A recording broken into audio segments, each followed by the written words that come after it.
Recording. Okay, Erev Tov, good evening, everyone. Tonight we have a little bit of a new setup. I'm using my iPad exclusively. So let's see how this goes. I hope everyone is doing well. Baruch Hashem. We are continuing Gemara Masechah Berachot, Daf Lamed Chet tonight. We're on 38. We're going to start the sugya of it should be the 38A on the bottom. Maybe it's 38A-4. It's about the bracha, the lashon of the bracha, whether we say hamotzi or motzi. Okay, you know where that is? It's probably the last sugya on Lamed Aleph. I'm gonna. It's on the bottom of 38A3. What is it? 38A3 on the right column in the middle. 38A3, Ronnie says. 38A3. Makes sense? Yeah, exactly. So I'm gonna share screen, start share screen, start broadcast in 3, 2, let's go. Here we go. Can someone on the Zoom just confirm you could see the screen okay? Yes, I have. Okay. I just want this to be me. Oh, you know what? We'll do it that way. That should be fine. Wait, what? Can I make it the speaker view? Center stage. Follow host video. Stop share. Okay, make it. Okay, speaker view. I need to make myself the speaker. Follow host view order. Okay. Whatever. Okay, whatever. It is what it is.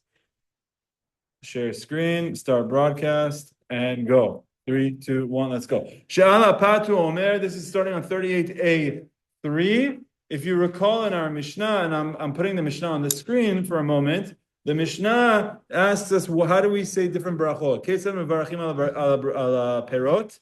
That is our name of our perek. Ketzad mevarachim ala perot. What's the bracha on perot? We said on fruits of the tree, we say ber priya etz, except for wine, which is ber priya gefen. And on fruits of the ground, he says ber priya adama, except for bread, which is hamotzi lachem min haaretz. So there is a connection between fruits of the ground and bread, because it's saying on fruits of the ground, you're going to say adama. With the exception of bread, you don't say adama, you say hamotzi lachem min haaretz. So this is where how we're introducing the bracha of hamotzi. What does the bracha mean? Hamotzi lechem min haaretz, the one who brings, or the one who had brought bread out of the ground. Now we're going to see a Mishnah, a Braita, talking about the Lashon of the Mishnah. What is the Lashon of the bracha? What should it be? Tanur Rabbanan, we learned in the Braita, Mahu Omer, what is the correct bracha? Hamotzi lechem min haaretz. It's hamotzi, just as what you would expect. Rabbi Nechemia Omer, motzi lachem min haaretz. Unbelievable. The name of the bracha, according to Rabbi Nechemia, is Berachot Hashem Elokeinu melech motzi lechem min haaretz. And according to the first opinion, the Tanna Kama, it's hamotzi lechem min haaretz. You know what's very interesting? Where do you say the word motzi? Anyone know? Yeah, very good. In the Kadesh Urchatz Karpas Yachatz Magid Rochza Motzi Matzah. Why is it motzi? It's a bracha hamotzi. So here's a proof. The bracha, maybe the order follows Rabbi Nechemia. One other explanation that I once read, that I actually heard from Rabbi Yisrael Chesser, my high school Rebbe, 10th grade. He said something how it's actually Kadesh Urchatz Karpas Yachatz Magid Rachatz Hamotzi Matzah. Really, the he of Rochza actually belongs to Hamotzi, and it's just Rachatz. Kadesh Urchatz, Rachatz. It's the same thing. It's just and you're washing, and then Kadesh Urchatz, Karpas Yachatz Magid Rachatz Hamotzi Matzah. Why? And you distinguish by calling one of them Urchatz and one of them calling Rachatz, like that. Very interesting. It's a theory that makes sense, because if you're going to call it Urchatz, why do you call it Rochza? And then why do you say Motzi? So here's two explanations. It could just simply be because there is a version of the bracha that says Motzi, so you'll call it a Motzi. Or it could be that it's actually, we got the seder completely wrong. Kadesh Urchatz Karpas Yachatz Magid Rachatz Hamotzi Matzah. That's what it should be. It doesn't flow. So then they changed it. The poets changed the song. Okay. Amar Rava. Rava is now going to analyze the difference of the meanings between saying motzi and hamotzi. B'motzi kule alma lo pligi da'apik mashma. The word motzi, everyone agrees, means past tense.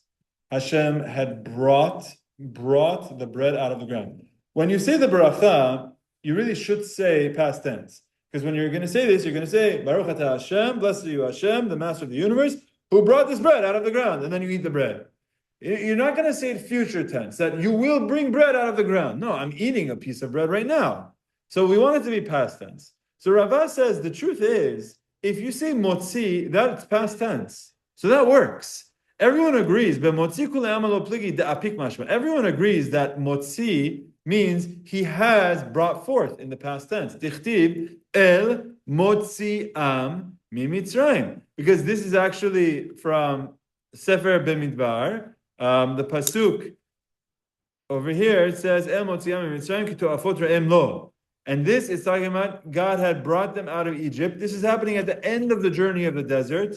At the end of the journey, when you say Hashem was motzi them, motzi means he brought them out of Egypt, because this is happening after he had already brought us out of Egypt. So what does motzi mean? What is motzi? Past tense, Hashem has brought them out. Or Hashem has brought out the bread from the ground. Kipligi, so what's the machloket? The machloket is behamotzi. If you say hamotzi, does that mean past tense? He brought out, or hamotzi, he will bring out. Rabbanan Sabri, the rabbis hold hamotzi the apik mashma. The rabbis hold that hamotzi also means past tense. Hashem did bring them out, or bring it out, past tense. Ichtiv hamotzi lachem mayim mitzurach alamish. Once again, this is in Sefer Devarim. In Sefer Devarim, Moshe Rabbeinu was talking to Bnei Israel, and he's saying Hashem brought out hamotzi lachem mayim mitzurach alamish. This is last week's parasha.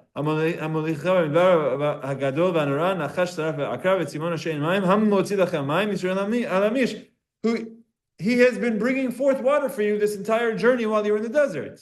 Past tense. The rabbis are choosing this word of hamotzi, where Moshe at the end of the journey says that Hashem was hamotzi mayim, brought forth water the entire journey of them in the desert. But remember, Rabbi Nechemiah says no. Rabbi Nechemiah argues with the rabbis. Rabbi Nechemiah savar hamotzi de mapik mashma. He holds that hamotzi means Hashem brings out water now. Moshe was saying that this Hashem is continuing to bring water out for you now. Current tense. And if it's a current tense, then you can't say hamotzi. You don't take a piece of bread and say Hashem is bringing this bread out of the ground right now. So if you hold like the rabbis that say hamotzi means past tense, so you could say hamotzi lachem min haaretz. But if you hold like Rabbi Nechemiah, who holds hamotzi means current, present tense, then you're not going to say that right before you eat bread. It's already out. Shneimar, what's Rabbi Nechemiah's proof? Shneimar, hamotzi etchem mitachat sivlot Mitzrayim. This is very important. The pasuk is, before we left Egypt, Moshe Rabbeinu is speaking to Am Yisrael. This is the beginning of Parashat Va'era. Hashem says, I will take you for myself as a nation. I will be your God. And so that you will know. I am God, I am Hashem, your God. Who brings you out of Egypt? We didn't leave Egypt yet. We were still in Egypt. So if Moshe is telling us that Hashem is Hamotzi Lachem, is Hamotzi Etchem, is bringing you out of Egypt, but we're still in Egypt. So what does that mean? That means future tense. Maybe present tense if you want to say Hashem is going to do this right now, but definitely not past tense. So if Hamotzi is future tense, it doesn't make sense to say Hamotzi lachem min haaretz, Hashem will bring bread out of the ground later. I'm about to eat the bread right now. So how do the rabbis defend themselves? Because the rabbis say the bracha is Hamotzi. So how do they explain that Moshe Rabbeinu in Egypt is saying Hamotzi etchem mitachat sivlot Mitzrayim? Rabbanan, how do the rabbis explain the pasuk? Hahu. This is what the pasuk is. Ready? Hashem is saying the following to Bnei Israel: Kadma pikna lechu. Eventually, when I will take you out of Egypt, avdina lechu milta. I will perform miracles for you. I will do things so that it will be clear and so that you will know the anahu the apekit yatchom mitzrayim, that I am the God who took you out of Egypt. He didn't take us out yet. Moshe is saying, Hashem is Hamotzi etchem mitachat Mitzrayim. He brought you out from Egypt, but we're still in Egypt. No. What he's saying is that it's going to be so miraculous in nature that when all is said and done, everyone will know that God is the one that had brought them out. He's not saying that Hashem already brought them out. He's saying that Hashem will bring them out in a way so that in retrospect, everyone will know that Hashem was the one that brought them out. Dichtiv vidatem ki ani Adonai. So that they will know that I am God, that brought you out of Egypt. Okay, so here's the machloket that we have, and you'll have to forgive me. I'm not seeing what's going on the Zoom so much. Let's see, who do we have here? Oh. Okay. Oh, we have some additional people that joined. Shalom Alechem, everyone who joined. So here's the machloket. What is the bracha on bread? Our Mishnah says, "Hamotzi lechem min haaretz." We find that it's actually a machloket tanaim. One opinion, the Rabbanan say Hamotzi lechem min haaretz. Rabbi Nechemiah says it's actually motzi lechem min haaretz. Motzi. Why? What's the machloket? Everyone agrees that motzi works. So actually, motzi means past tense. We want the bracha to be in past tense. So everyone agrees motzi works. The question is, can you also say hamotzi? The rabbis say hamotzi also means past tense. So you could say hamotzi. Whereas Rabbi Nechemiah says, no, it doesn't mean past tense. It means future tense or present tense. It's not past tense, so you cannot use it. That's the machloket. So everyone can use motzi. Everyone agrees you could use motzi. Machloket about hamotzi. So which one should you use? What do you think? There's two versions of saying the bracha. Motzi, according to everyone, works. Hamotzi works according to the rabbis, but not according to Rabbi Nechemiah. So what should we do? The way you're explaining it, you should say motzi, because everyone Cover all your bases. Everyone agrees. Motzi works, but hamotzi is according to the rabbis. So do we say we disregard the opinion of Rabbi Nechemiah? Or do you say we don't want to enter a case of a machloket?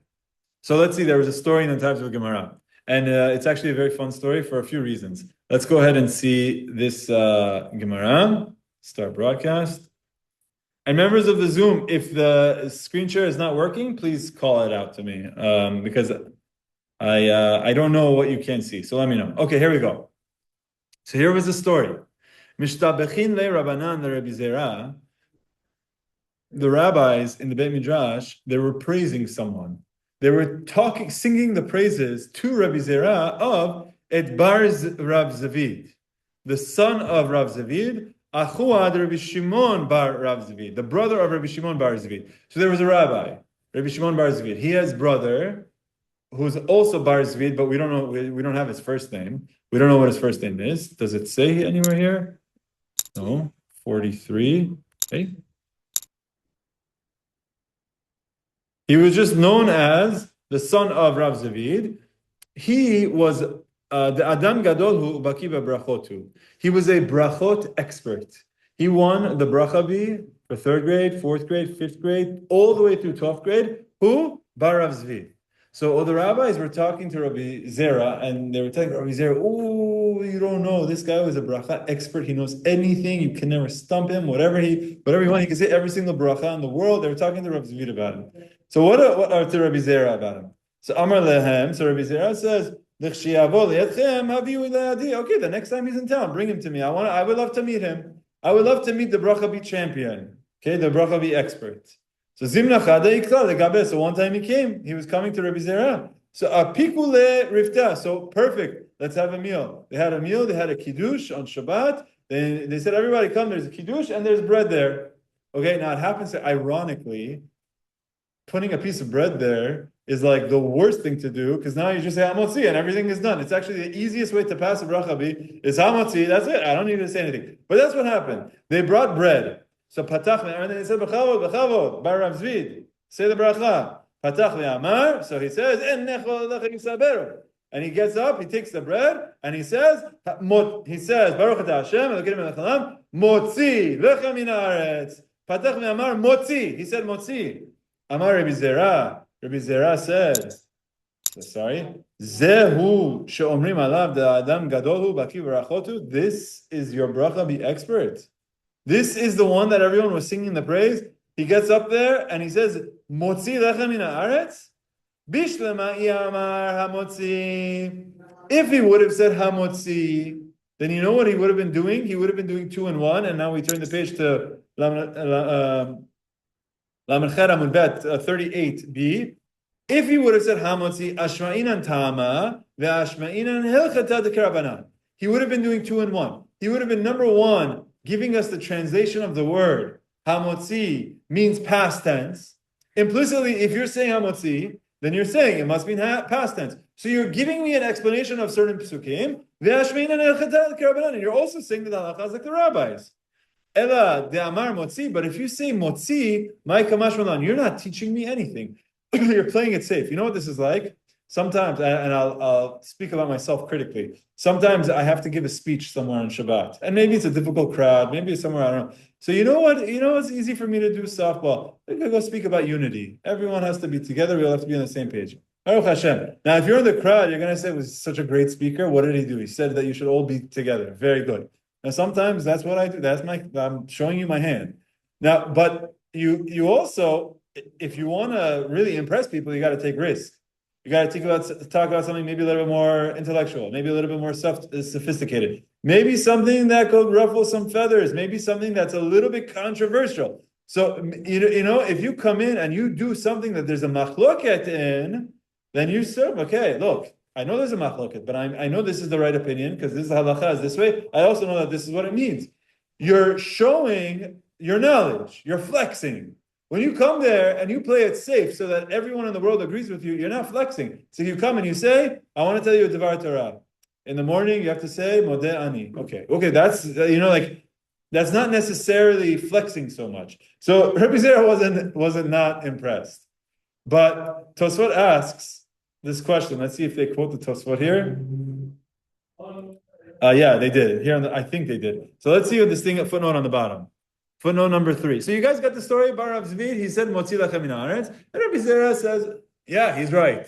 But he's not taking any risk. If he would have said hamotzi, then he would have said halakha is like the rabbis. Nice. He would have said the word hamotzi lechem mitachat tzivot mitzrayim means past tense, which means that Hashem will be taking us out in a way that afterwards it's going to be obvious that he took it. Oh, very nice.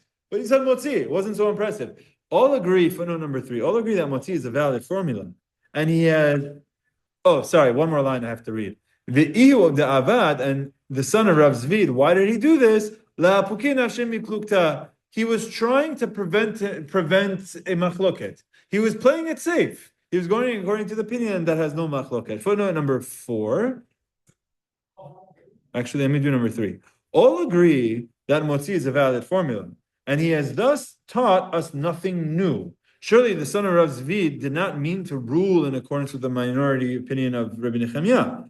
Rabbi Zera holds that a person should formulate his blessings in a way that maximizes what can be learned from that formula. You see, what Rabbi Zera was expecting was if you are a world-renowned Berachot expert, then you're going to be elegant in the way you say Berachot. You're going to say a bracha in a very special way that's going to teach us something. But if you come and you say something that everyone agrees with, it wasn't teaching anyone anything. So it's not a matter of that he wasn't impressed. Is that he was expecting that you would be doing it in a way that teaches us a new halacha. We didn't learn any new halacha from the way you said your bracha. Thus, given the choice between hamotzi and motzi, both of which are acceptable according to the rabbis, the son of Rav Zvi should have opted for hamotzi, which would have taught us both the meaning of the verse and the halacha follows the rabbis. Fine?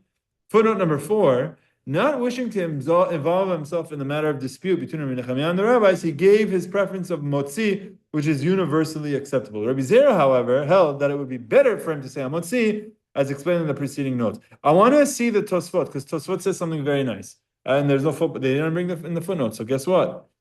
We'll bring the footnote. Here we go. Lamed Chet Amud Bet, v'hilchata hamotzi. We actually didn't see this yet. Maybe that's why, because it's the next line. But look at what Tosfot says. Tosfot says, and I'm going to translate for you. Ve'af al pi motzi kule ama lo pligi de'apik mashma. And even though the word motzi is, everyone agrees it works. There's a benefit to say hamotzi. What is it? You won't mix up and blend your words. What do you mean? When you say Baruch Atah Hashem Elokeinu melech haolam motzi lechem min haaretz, you have the end of the last letter of the first word and the first letter of the second word is the same. Very good. Yeah, exactly. What daf? Daf Tadvav, it tells us that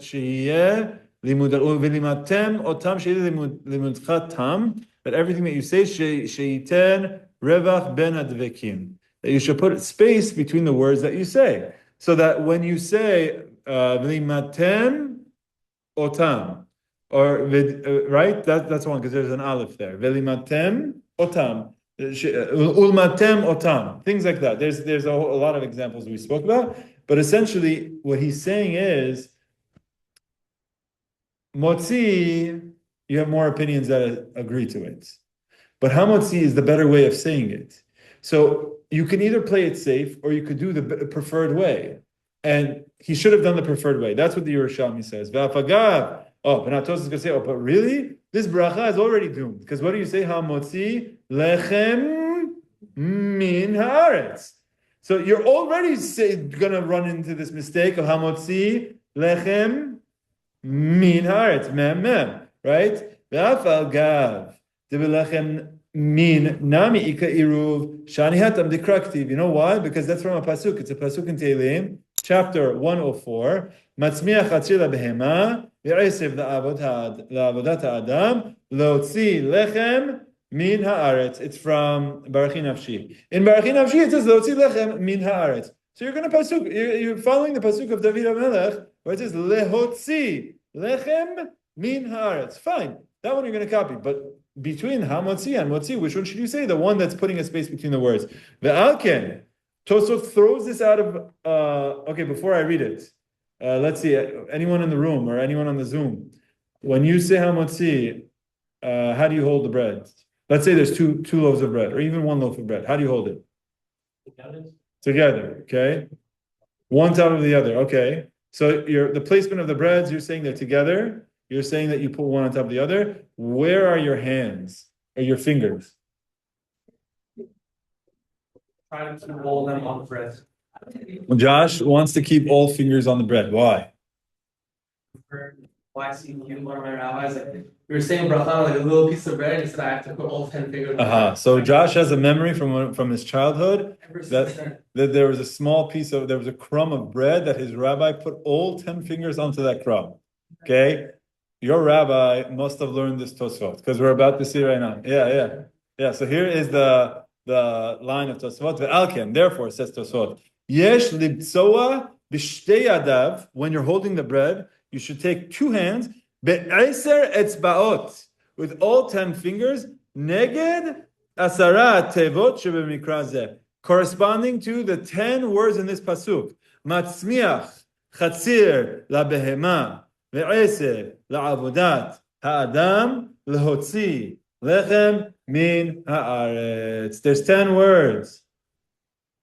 Yeah, very good. Also, the bracha of hamotzi is 10 words. That's amazing. Berachot Hashem Elokeinu melech haolam hamotzi lechem min haaretz. Also, this en echol elecha yesaberu ve'ata noten lahem et ochlam be'ito. That's 10. Poteach et yadecha umasbia lechol chay. That's not. That's 7. Sorry, I just kept going. Noten lechem lechol basar ki leolam. Yeah, that one also not. You never know. You never know. But there actually is the tour in the Mishnah Berurah. It's a Shulchan Aruch. You know what? Let me see if I could find it. Shulchan Aruch. Okay, not now, but later we'll see if we can get it. Shulchan Aruch tells us reasons why you have to have 10. There's 10 steps in the making of the process of bread. There's 10 over here and there's 10 over there. Shulchan Aruch speaks to like 5 reasons why you have to have 10. So that is something nice. But here we are. We learned this nice Tosfot. Tosfot is explaining that's why it would have been better for him to say hamotzi, because you wanted to put a separation between hamotzi, Elokeinu melech haolam, hamotzi lechem min haaretz. But why is he saying that? He's saying min haaretz, hamotzi lechem min. You have there. Why? Because now you're following a pasuk. That pasuk has 10 letters. Rama, when you hold your bread for saying hamotzi, how many fingers are you putting on the bread? All 10. Okay, you know all of the Tosfot. I don't even know if you know it, but you know it. Your neshama knows it. Tosfot, we just read, told us that you have to hold it with all 10 fingers. Okay? The Gemara concludes, because we hold like the rabbis, the Amri, the Apik Mashma, that say it was past tense. So there we go. We just learned it. The proper text for the bracha of bread is Baruch Atah Hashem Elokeinu Melech HaOlam HaMotzi Lechem Min Haaretz. That is 10. The next time you want to count, if you have a minyan and you really want to be impressive, you could see Matzmiach Chatzir LeBehema VeEsev LaAvodat Adam LaHotzi Lechem Min Haaretz. People are not going to know what you're talking about. They're going to say, it's Barachi Nafshi, Perak Kuf Dalet. Tosfot counts it for you in case you didn't get a chance to count it. Tosfot counts it for you and tells you there's 10 words in that pasuk. Okay, here we go. And back to our Mishnah for a moment. The Mishnah tells us that from all of the fruits of the ground, you say ha'adama, except for bread, because you say ha'motzi. So there's a connection between fruits of the ground, that's ha'adama, and bread, that's hamotzi. This connection, the Mishnah is not going to tell us that, oh, that connection is teaching you something. The way the bread is made is going to teach you about something important about the bracha of vegetables or yirakot, of greens or veggies. Let's see it. V'ala yirakot omer, now we're continuing on Lamed Chet Amud Bet. Katani yirakot dum yedapat. The Mishnah puts yirakot and bread in the same, vegetables and bread in the same sentence. All of the vegetables are ha'adama except for bread, which is hamotzi. So it's like putting them two together. It's just that there's one nuanced bracha difference. Why is that important? Ma'pat shenishtana aledei ha'ur. Bread is changed through fire, through cooking.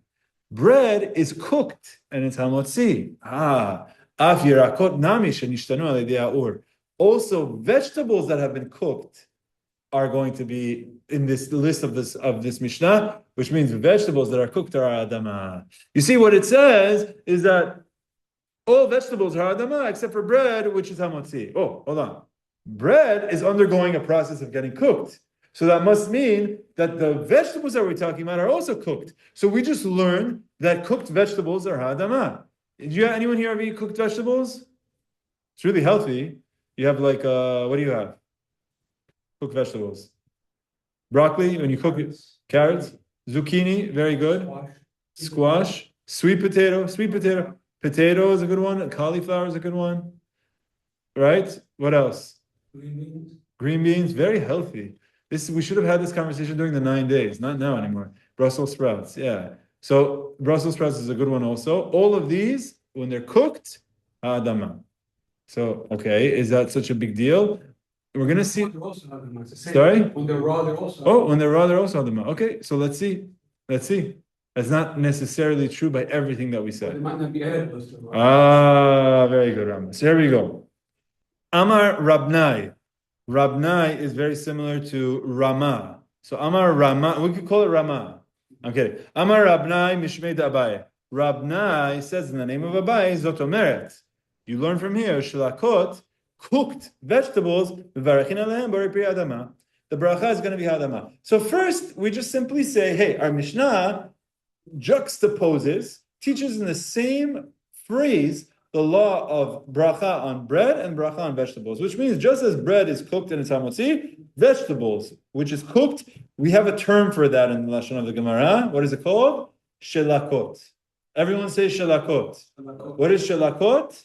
Shelakot is cooked vegetables, or it's sometimes called shalke, shilakim, but it's shelakot is cooked vegetables. Fine, so far so good. Darash Rav Chasta, so Rav Chasta once made a drasha. He was giving a shiur. Rav Chasta, he's giving a shiur, and he says, Mishum Rabbeinu, in the name of our teacher, Umanu Rav, in the name of Rav. I'm going to teach you halacha in the name of our rabbi. Who is our rabbi? Rav. Okay. Shelakot. What are shelakot? Cooked vegetables. Mevarachin alehem borei pri adama. The bracha is adama. So Rav Chista, let's get the names here correct. Rav Chista quotes Rav that says shelakot are adama. V'rabotenu ha'yardim eretz Yisrael, and the rabbi is coming from Israel because Rav is in Bavel. So Rav Chista says Rav in Bavel says shelakot are adama, but the rabbis in Israel, Umanu, and who is that? Ula is his name, Mishmei Rabbi Yochanan, quoting Rabbi Yochanan, who's in Israel. What did he say? Shilakot mevarachin alehem shakol niyam bidvaro. The bracha shakol. Big machloket, right? Rav Chisda is giving a shiur, and he says, "Gentlemen, I need to tell you something. Our rabbis here in Bavel, led by Rav, says shilakot is adama, but the rabbis in Eretz Yisrael, Ula, quoting Rabbi Yochanan, says shilakot er shakol. Big problem, right? The Ani Omer." Rav Chisda says, and now let me insert myself. I am going to say that they agree. Any vegetable that is eaten raw, and when you're eating it raw, you say ha'adama. Shelako, once you cook it, shakol niyabidvaro. The cooking downgrades it and makes it shakol. That's what Ula and Rabbi Yochanan and Eretz Yisrael were talking about. When Ula and Rabbi Yochanan said shalakot or shakol, they're talking about vegetables that can be eaten raw. So once you cook it, it becomes shakol niyamidvaro. V'chol shetechilato shakol niyamidvaro. But anything that in its raw state is not really edible, and therefore it would be shakol. For example, potato. Potato you can't eat raw. You can't eat a potato raw. So if you were to eat a potato raw, the bracha is not ha'adama, it's shakol. So in that situation, shelakol, once you cook it, borei pri adama. And that's what Rav in Bavel was talking about. So you get this. I want you to make sure you got this statement right. You have Rav Chisda giving a shiur. He says, Rav in Bavel says shelakot are adama. Ula and Rabbi Yochanan and Eretz Yisrael say shelakot is shakol. How does this work? I'm telling you, they're not arguing. In Eretz Yisrael, they were talking about vegetables that you could eat raw, and once you cook them, they become shakol. And in Bavel, Rav was talking about fruits, vegetables that cannot be eaten raw. So if you were to eat them raw, it'd be shakol. And once you cook them, you make them ha'adama. So now you have this power of cooking that it's like a uno reverse. Whatever bracha the vegetable starts off as, then the cooking is a uno reverse, changes the bracha. If you could eat it raw, a carrot, you said a carrot. If you were to cook it, it would be downgraded, make it a shakol. And if it were a potato, which it cannot be eaten raw, you would cook it, you downgrade it, you upgrade it to adama. Now, I just have to say, Tosfot asks, you know what? Let's go 2 for 2 with Tosfot tonight. Let's just hit another Tosfot. You know what? I'm jumping the gun a little bit. So it's going to ask the question about what if something is eaten both raw and cooked? Give me examples of vegetables that you eat normally raw and cooked. Carrots, very common. What else? Celery, yeah. Tomato, very common. Sorry? Onions are going to be brought down. Okay. So you'll have like a chopped up. But that's not raw. It's still Fresh, Yeah. So what you will have is very interesting because no one takes an onion and bites into it. You'd have the worst stomach if you did that. I don't know about that. If you're in a fraternity and they want to haze you, they'll give you that's a breeze, dude. That's a breeze. But they'll give you a really terrible stomach. They didn't let me into the fraternity. I don't know what they. But yeah, you will have chopped up raw onions. Let's say in a salad, but rarely is someone going to eat a raw onion the way you'll eat a raw carrot. So if someone is getting hazed, and before he gets hazed, he says, "Okay, before I eat this onion, I'm going to take a bite out of it." He actually would say shakol because the onion is not something that's eaten raw on its own. Usually. It's never. We're talking the same thing as a potato. I'm talking about putting on a kebab. You wouldn't have a So I would actually peel off the red onion.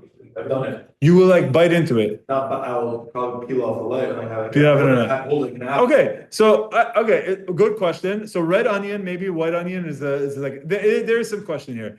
So let's just put an onion on a question mark for a second. Give me some more examples of things that you would not eat raw. Sorry, you would not eat raw. You would give me examples of things that. Let's give me an example of something that reverse.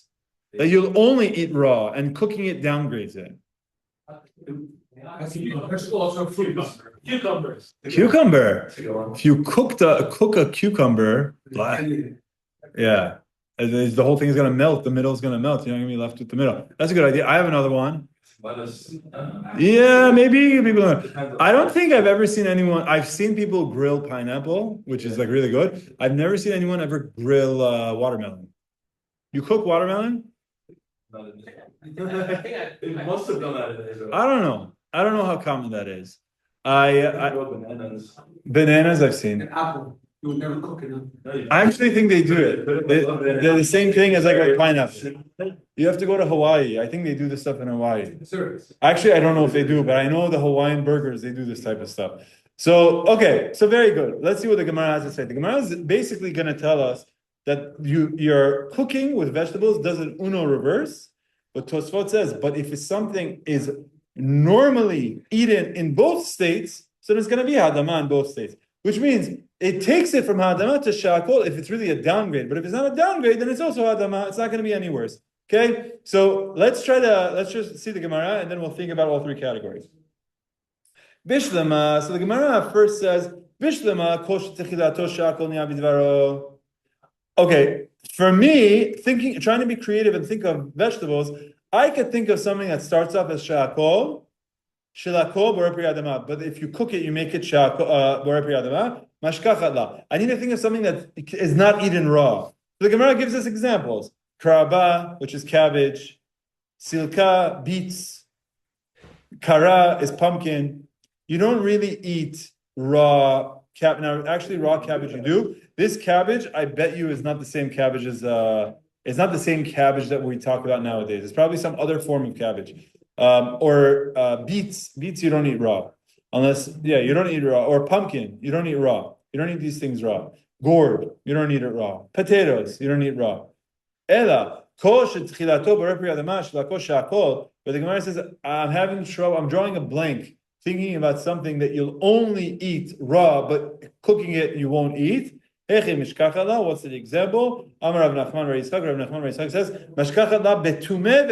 I'll give you two examples. Garlic, where you eat garlic only raw, you don't cook garlic.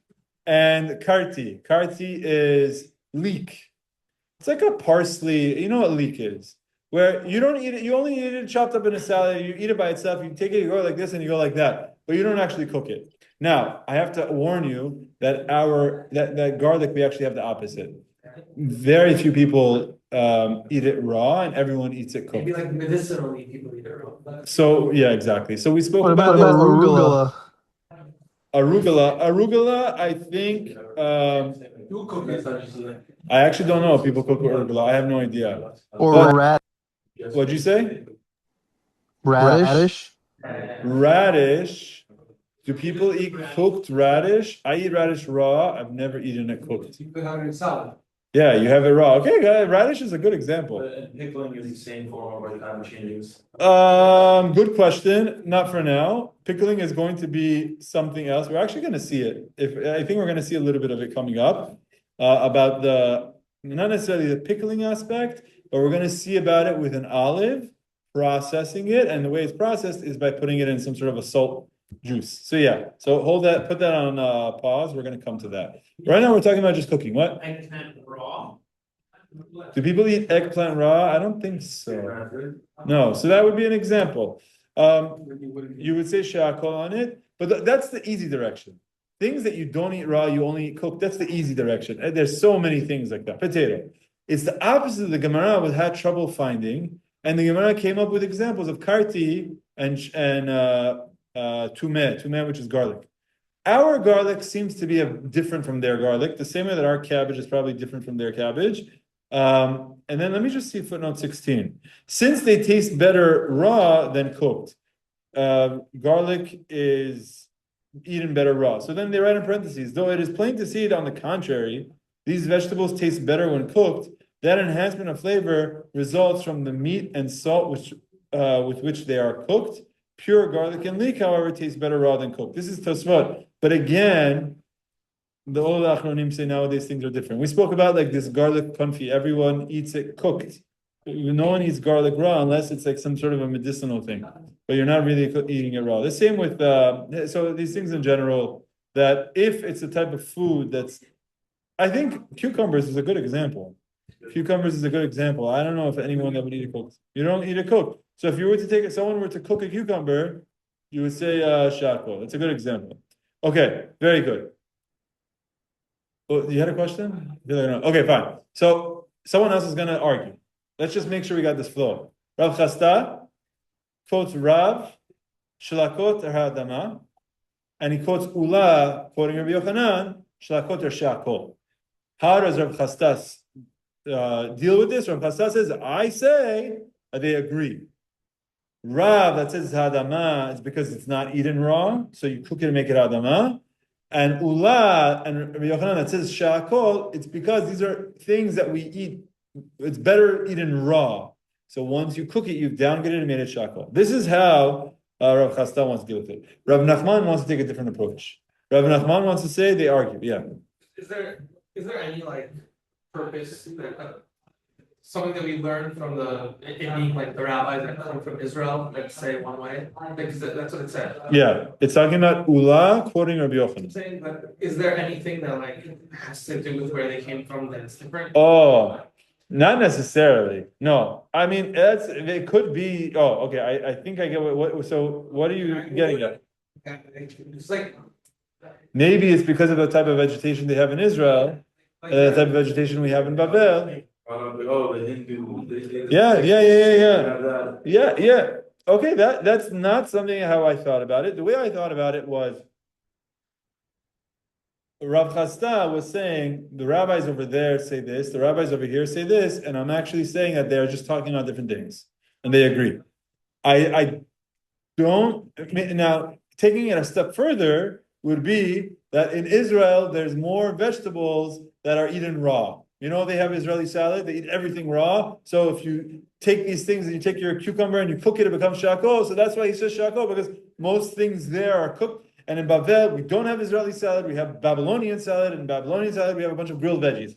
That would be the nice next step. I just don't know if that's factually accurate.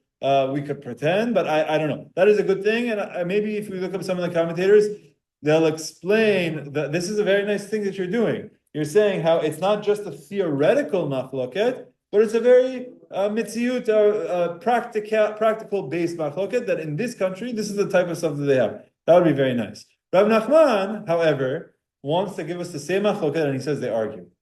Mishum Rabbeinu, in the name of our teacher, Umanu Shmuel. So now, the Babylonian rabbi that Rav Nachman is quoting is Shmuel. And what does he say? Shlakot mevarachin alehem b'rapri adama.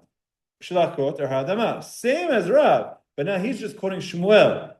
From Babel, Shlakot or adama, the Chavarenu hayardim, Eretz Yisrael. And our friends that are coming from Israel, Umanu, and who is that? Ula, Mishmei Rabbi Yochanan, same rabbi, Ula, coming from Yochanan. But he calls him my friend. Rav Nachman calls him my friend, whereas Rav Chasa called him a rabbi. So it's just a matter of Rav Nachman is actually of a higher stature, so he calls them my colleagues. That Ula says Shilakot Mevarachin Alehem Shakol Yam Bidvaro. So far we have the two opinions. Bavel, they say it's Adama, Shlakot Adama. Eretz Yisrael, they say it's Shakol. V'ani Omer, and say I, Rav Nachman, v'machloket Shnuya. They're arguing. I say they're arguing, and they're arguing in the same way we have an argument in this Mishnah, the Tanya, as we learned in a Braita. What does it say? Matzah. You want to eat matzah, and you soak the matzah in bread. Yotzin berakik hasharui. Remember you were talking about soaking? So there's a machloket. Do you fulfill your mitzvah of matzah if it's soaked in bread? Or what if it was actually cooked, but it hasn't dissolved yet? So you cooked your matzah. So the first opinion says yotzin, you fulfill your obligation. Divrei Rabbi Meir. That's the opinion of Rabbi Meir. Rabbi Yosef Omer, Rabbi Yosef says, Yotzim berakik hasharui will fulfill the obligation if it were soaked. Soaking is not changing it. Just putting it and making it soft is not shaking it. Not changing it. Aval lo b'mevushal, but not if you're cooking it. Afal pi shelo nimoch, even though it hasn't dissolved. If you cook it, you're no longer going to fulfill your obligation. So he says, if you take matzah, soak it, Rabbi Yossi says that's fine. Everyone agrees that that's fine. That's still matzah. You can take your matzah, put it in soup, and like swallow it down and fulfill your obligation of matzah. You can do that. But if you're gonna cook it, meaning not put it in soup on your dish, but put it soup in the pot, and you're gonna cook it there, you do not fulfill your obligation. So this is what Rav Nachman wants to say. Rav Nachman says it's the same machloket. Does cooking change matzah? Rabbi Meir says you could cook matzah and fulfill your obligation. Cooking doesn't change it. So cooking is going to be the same bracha as before. The same way how it's hamotzi before, it'll be hamotzi afterwards. Or with vegetables, the same way as hadama before, it'll be hadama afterwards. Whereas Rabbi Yosef says, no, if you cook, it's no longer matzah. Cooking downgrades. It's the same way how you would downgrade it. You would now say sha'akol on this. You wouldn't say hamotzi, or maybe you would say mizonot. You wouldn't say hamotzi. So too with vegetables, instead of saying hadama, it gets downgraded to say sha'akol. So what Rabbi Nachman wants to say is that Ula and Rabbi Yochanan are arguing with Shmuel. The same argument about whether you would be able to fulfill the obligation with cooked matzah. The Gemara says, but that's not correct. We reject Rabbi Nachman's comparison to matzah. Everyone agrees that cooked vegetables are going to be hadamah. When it's now enabling you to eat it, it's going to be hadamah. Everyone agrees to that. Why was it that Rabbi Yosef said that if you have cooked matzah, you don't fulfill your obligation? Because matzah has a specific requirement that it has to taste like matzah. It needs to taste like matzah. And once you cook it, it doesn't have the taste of matzah anymore, so you don't fulfill the obligation. But with vegetables, even Rabbi Yosef would agree that the bracha is going to be very priyadama. So there's no machloket. So now this is going to be the halacha. The halacha is indeed going to be that things that can be eaten raw are going to be hadama. If they can be eaten raw, it's going to be hadama when it's eaten raw. If it cannot be eaten raw, it's going to be shakol. Unless you cook it, it becomes hadama. And then the flip case, if cooking it really downgrades it, then when it's cooked, it's going to become shakol. But if cooking it does not downgrade it, it's also eaten cooked, then there's going to be hadama in both states. Finding that example of cooking to downgrade is hard. It's hard to find that example. There are some. I think cucumber is a good example. The Gemara gives garlic, but it's not the same garlic that we have nowadays. It gives leek, maybe. I don't know if people eat beet. Beet you eat raw. So opposite. You only eat it cooked. We're trying to find things that you only eat raw and that will become sha'akol. And that's the one that the Gemara says garlic, which is not the case because we eat it cooked. It's not the case. So we're talking about different garlic. We have different garlic nowadays. I think we saw that the Kaf HaChaim says if you want to eat raw garlic, you don't make a bracha. Because our garlic nowadays is just not, it's like you said, it's medicine. You're not eating. It's not, no one takes the thing about garlic and eats it. Although I have been somewhere where they had a garlic salad and it was just like chopped up small pieces of garlic. Not garlic confit, that's cooked. That's cooked. It's cooked very soft and very good. But that's very cooked. Raw garlic you would never eat? People don't eat it. I'm saying I've had it in a salad before. I have someone. What is it? Like outside the medicinal sense. Yeah, it was in a salad with like chunks of garlic. It was good. Just your breath stinks afterwards. Whatever. I had this situation today. I think I mentioned to you. I have this thing of a big jar of like honey, and I have garlic in it, and it's like a very big like medicinal thing. What's it called? It's like when you're cold or you're sick, it helps draw like Yeah. so that it's still technically raw, but it's preserved in the honey. Yeah. And I can easily eat it. It's not like a crazy garlic. You go, I want a piece of whatever. Yeah, it's kind of like a medicine, but also like you don't have that like adverse like effect of having just a regular raw cold. Yeah. Take the garlic out of the honey, just eat the garlic like that? Both the honey, if you have the honey because it's syrup, or you have the garlic, it has literally cured. It's very interesting. I think there's no end to the amount of things that we could talk about. This is something that comes up in the Smichat Chaver program. They talk about this. They give more specific examples. All right, let's keep going. So now we have this question of, okay, hold on a second. In Bavel, Rav and Shmuel said shlakot are cooked vegetables, and in Bavel, what's the bracha? According to Rav and Shmuel, what's the bracha? Hadama is correct. in Eretz Israel, who did we quote? Ula, who was quoting Rabbi Yochanan, to say that cooked vegetables, shlakot, are shakol. So that's a little bit odd, because we have other opinions of Rabbi Yochanan recorded out there that Rabbi Yochanan does not say that. So that's what we're going to do now. We're going to do like a cross-reference. We're going to do a fact check. Both Rav Chasta and Rav Nachman told us that in Israel, Ula, in the name of Rabbi Yochanan, said, Shalakot or Shakol. Now we're going to try to find proofs that Rabbi Yochanan doesn't hold that. That's not what he holds. So let's see. Amar Rabbi Yechia bar Abba, Amar Rabbi Yochanan. Rabbi Yechia bar Abba is quoting Rabbi Yochanan. You see this? Who is Rabbi Yechia bar Abba quoting? Rabbi Yochanan. Shalakot mevarachin alehem bar pri adama. So Ula quotes Rabbi Yochanan to say Shalakot or Shakol. But Rabbi Chia bar Abba quotes Rabbi Yochanan and says that it's Adama. Rabbi Binyamin bar Yefet Amar Rabbi Yochanan. Rabbi Binyamin bar Yefet in the name of Rabbi Yochanan says Shalakot v'varachin alehem shakol niyavidaro. We say Shakol. So it's very unclear, because now you have a machloket is the opinion of Rabbi Yochanan. We don't have first-hand testimony of what Rabbi Yochanan holds. We know that Ula says Rabbi Yochanan says Shalakot are. What does Ula say? Rabbi Yochanan says Shalakot are Shakol. Rabbi Chia bar Abba quotes Rabbi Yochanan to say Shalakot are Ha'adama, and Rabbi Binyamin bar Yafet quotes Rabbi Yochanan to say that Shalakot are Shakol, like Ula. Shalakot v'marachin am Shakol yamidaro. Amar Rav Nachman bar Yitzchak. So Rav Nachman bar Yitzchak says, Kava Ula l'shabeshte k'Rabbi Binyamin bar Yafet. Rav Nachman bar Yitzchak says, I don't think Ula ever heard Rabbi Yochanan say this.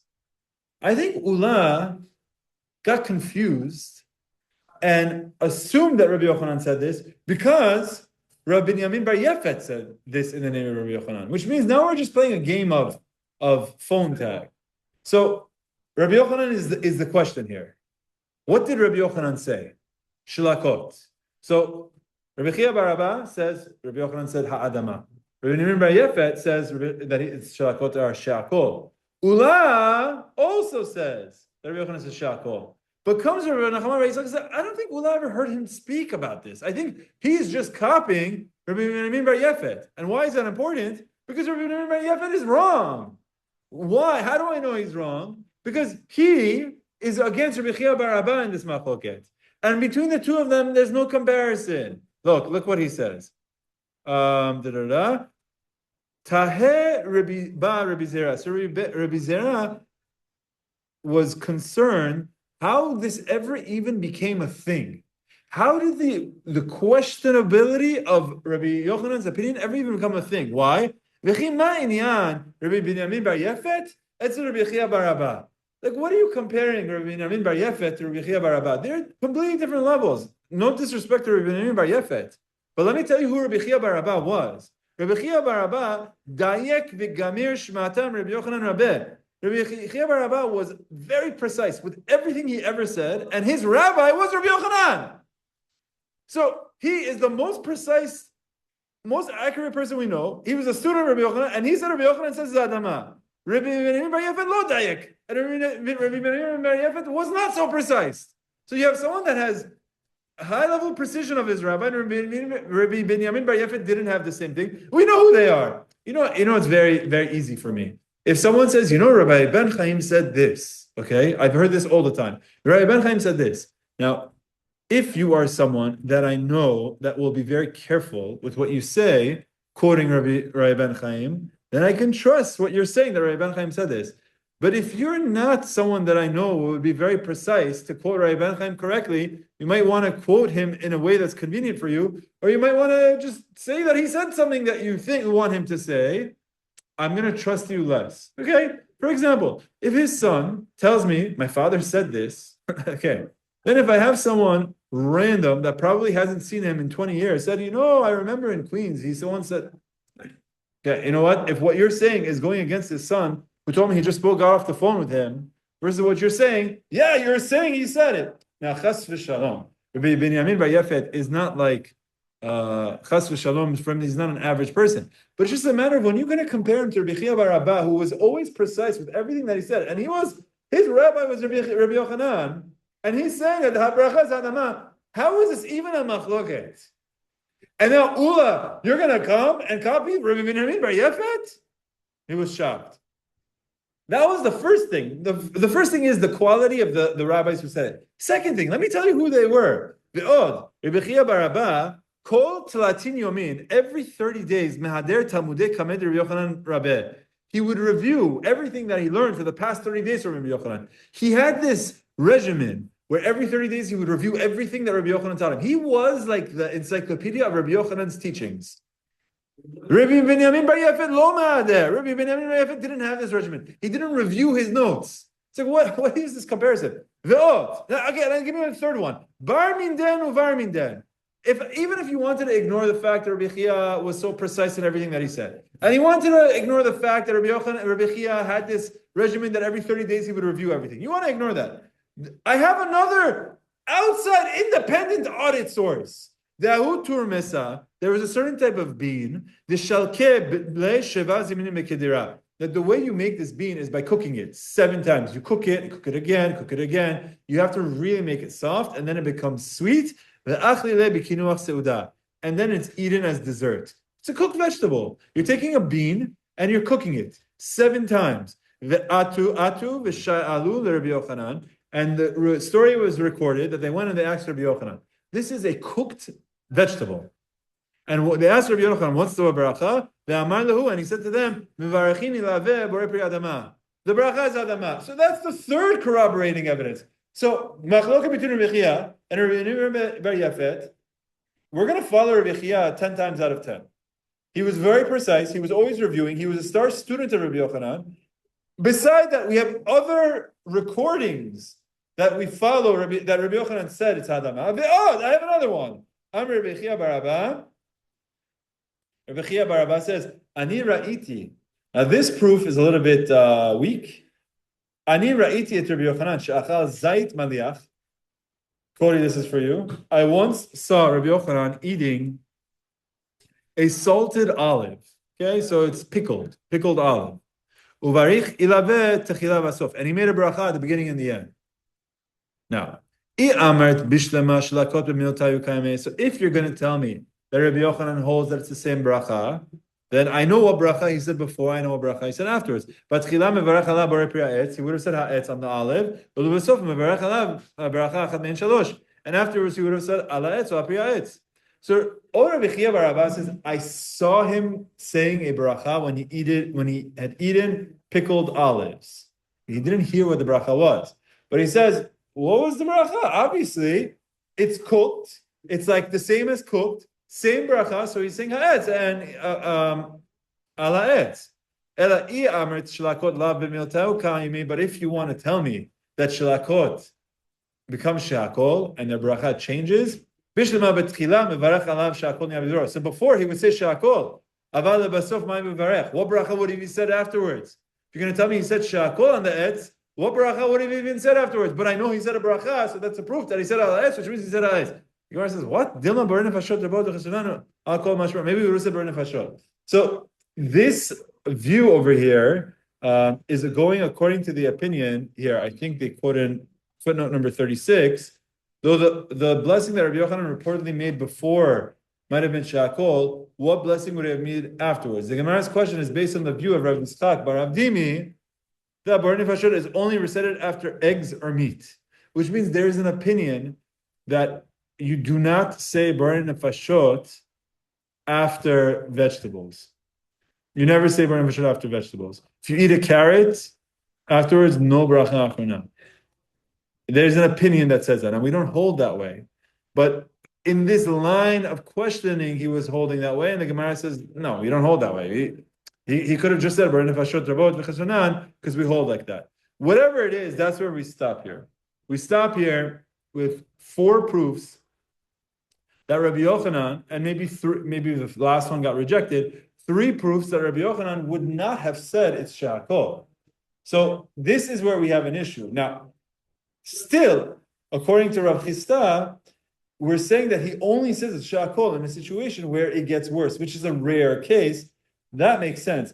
But in general, it doesn't make sense because Rabbi Chia Bar Abba says that he says Ha'adama. And those are the star students, and he would always be reviewing what he said. And we know that on this cooked bean, the Rabbi Yochanan would say it's Ha'adama. So because of this, we know that this opinion of Rabbi Binyamin Bar Yefet is incorrect. And Rabbi Zera said, I'm shocked that Ula would say this because I don't think Ula ever heard this. I think Ula just copied Rabbi Binyamin Bar Yefet, which I don't even understand why you would do that, because Rabbi Binyamin Bar Yefet against Rabbi Chia is going to be, we're going to trust Rabbi Chia more.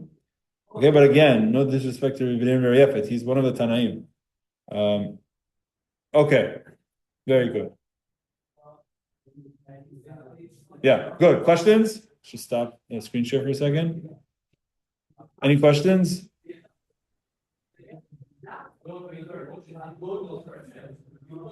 Am I sharing screen now? Okay, I want to see who's on the Zoom. All right, very good. So you know what? I think we're going the next Gemara we're going to start. We'll stop here. I just want to wrap it up. Rabbi, can I ask you a question, please? Of course, Mr. Zarbadeli. I still didn't get the only reason we say hamotzi instead of motzi is because of we might not be able to say it correctly. Is that the only reason? Oh, okay. So why? So good question. Why is the bracha of hamotzi instead of motzi? So essentially, we have to say it like this. There's two opinions as to what the word hamotzi means.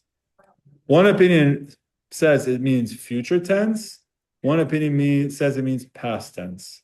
The rabbis, the Rabbanan, which is the majority of opinions, say past tense. So we hold like the rabbis, that's past tense. But everyone agrees that motzi means past tense. So why don't you could just say motzi lechem min haaretz, and that's past tense, and that everyone agrees. The answer is because the rabbis is the majority opinion. They say hamotzi is past tense. So anyway, that we hold like that opinion, and we prefer to say hamotzi because hamotzi, says the Yerushalmi, breaks up the words of the brachot, so that this way you don't swallow your words. Because if you say Baruch Atah Hashem Elokeinu Melech Ha'olam Hamotzi Lechem Min Haaretz, whereas if you were to say motzi, you would say Baruch Atah Hashem Elokeinu Melech Ha'olam Motzi, and you might say Ha'olam Motzi, and then you're going to swallow your words. So you see that we're not going to change the order of the brachot, but when there's a machloket and the majority opinion says hamotzi, and that makes it less likely that you're going to make mistakes, so that's the preference. The meaning is going to be the same. It's just a matter of what's the better way to say it. Sometimes when someone has to say kiddush, they say Baruch Gefen.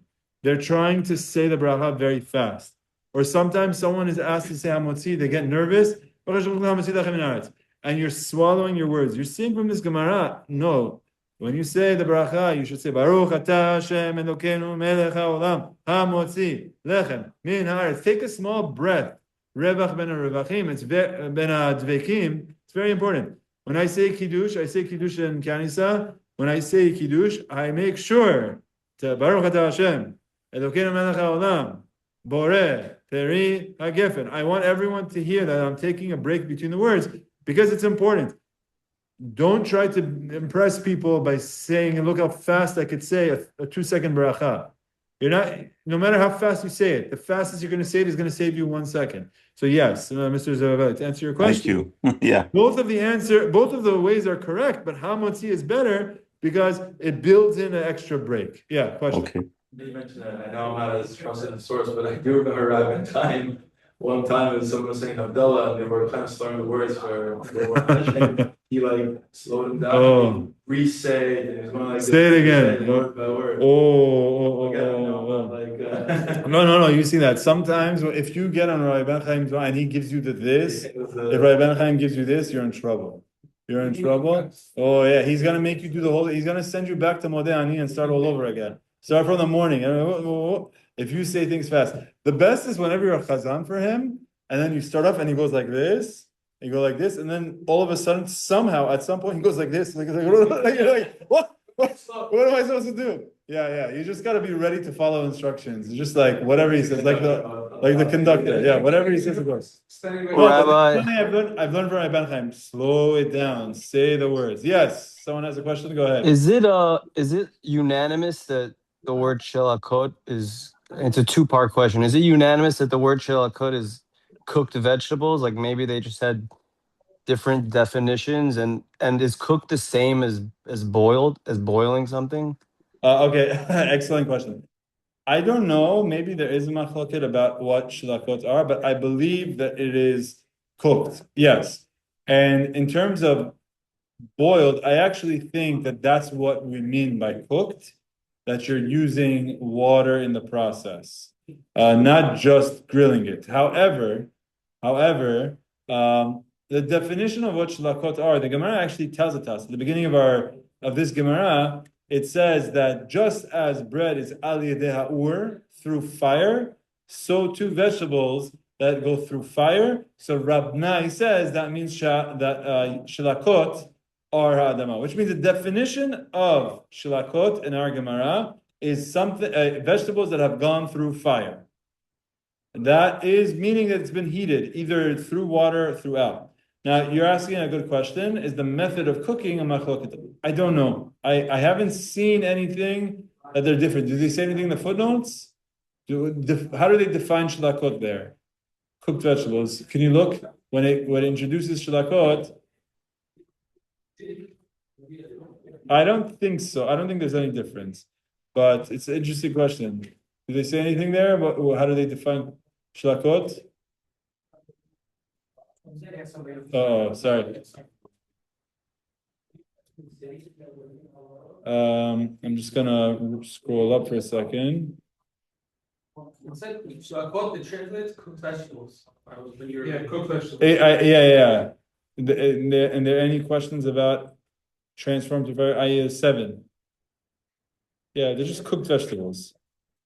Okay, why Mordechai? Why do you ask your question? I want to see where you're going with this. I'm just thinking maybe the reason they had different brachas is because they had a different maybe definition for the word, and I don't know. Yeah, that's interesting. That's an interesting theory because you have a machloket.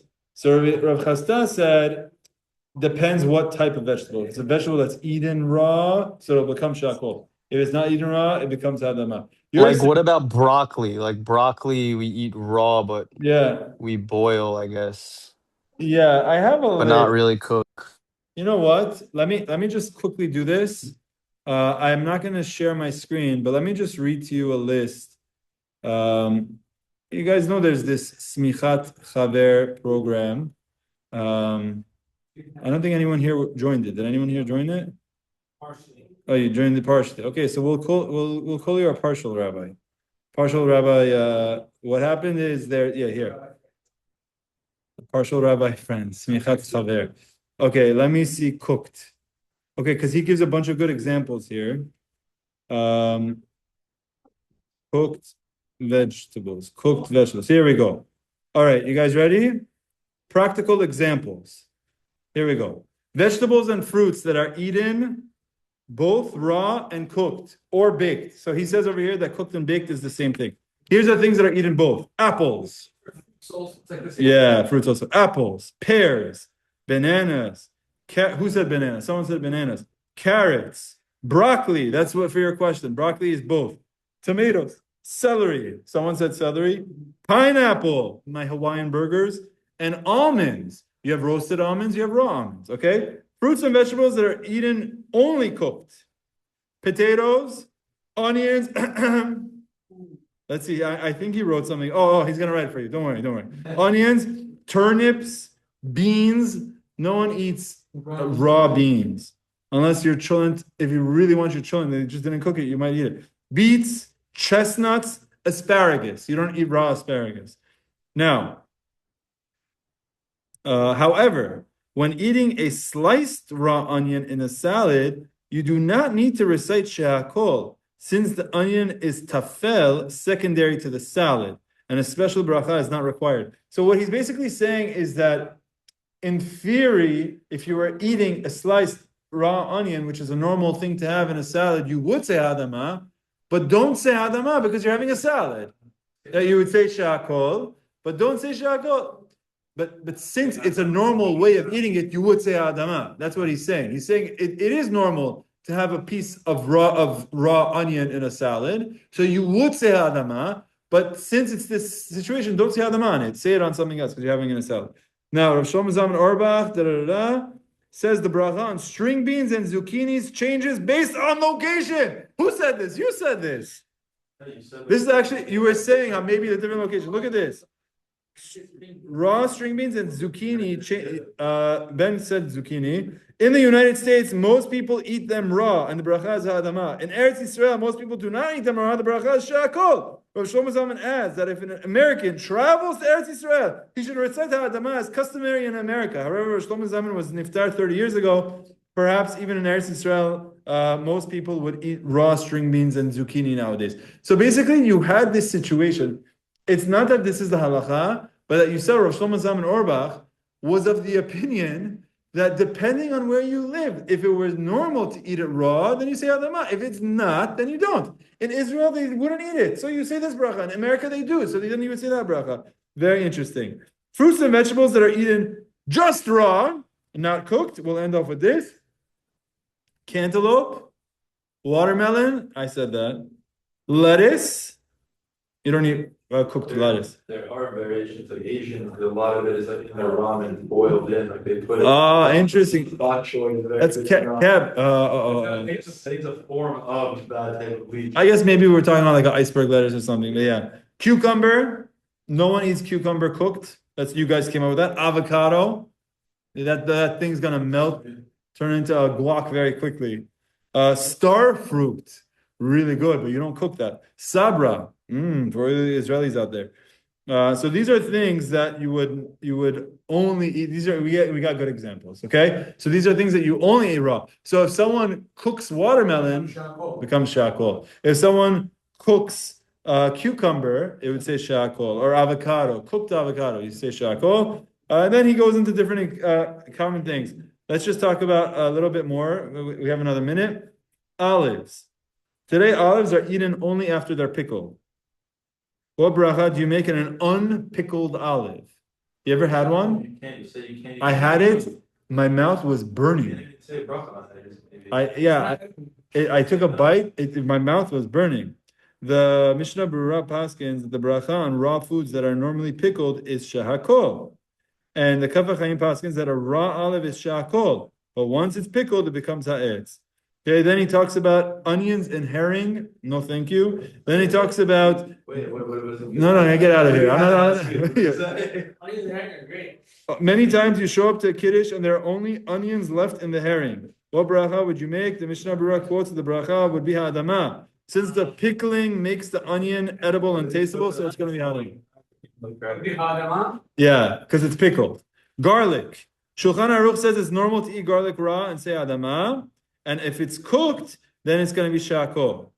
That's what our Gemara said. It gives an example of something that's eaten raw, but it's cooked becomes shakol. The Mishnah Berurah brings up the issue that this is not our garlic. It must be referring to spring garlic or baby garlic.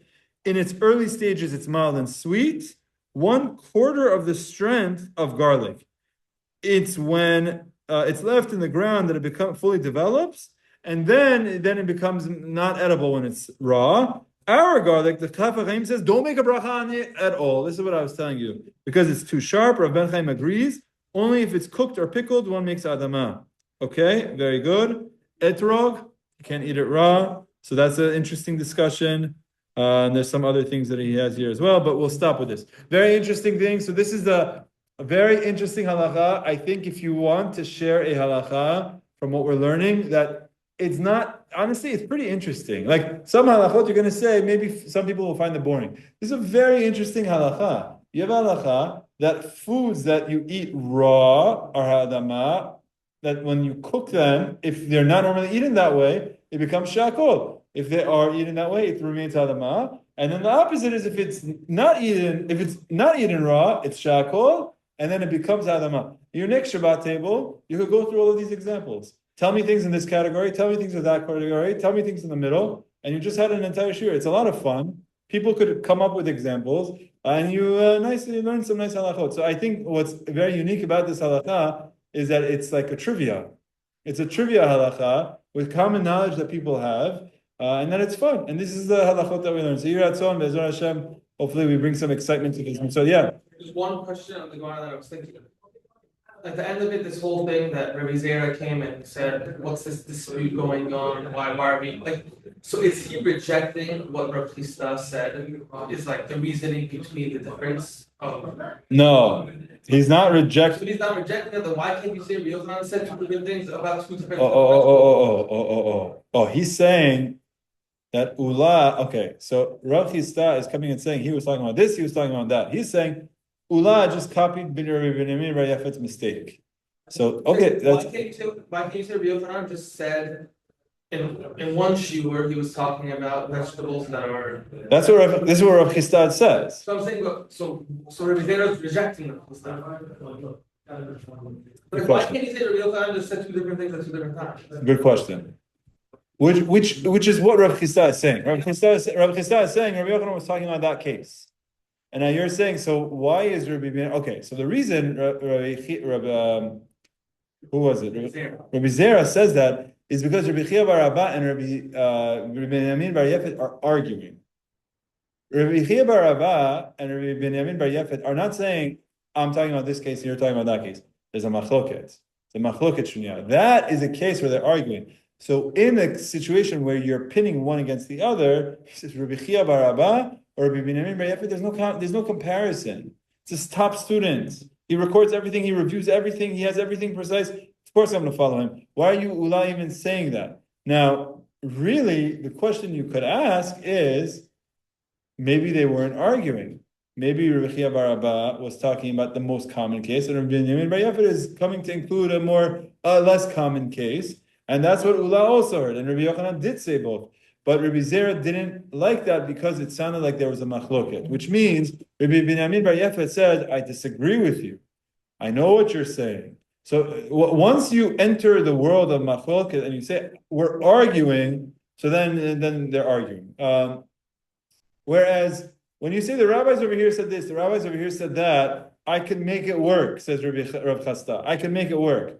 But when you have a braita that says he says this, but he says that, it's like they're arguing. And that's where Rabbi Zera said, like, what is this? Why is this even a thing? Why are we even giving credence to this opinion? But it's a very interesting idea. If he really holds that Rabbi Yochanan never said that, then he would be arguing with Rav Chisda, which means you're arguing with this entire halacha. Very interesting. Okay, I have to think about that. Does Rabbi Zera reject the chidush of Rav Chisda? That's your question. Yeah. Very good, very good. I don't know the answer. Be'ezrat Hashem. If you remind me, I'll look into it. Okay? Azak Baruch. Have a good night, everyone. See you next time. Shkoyach.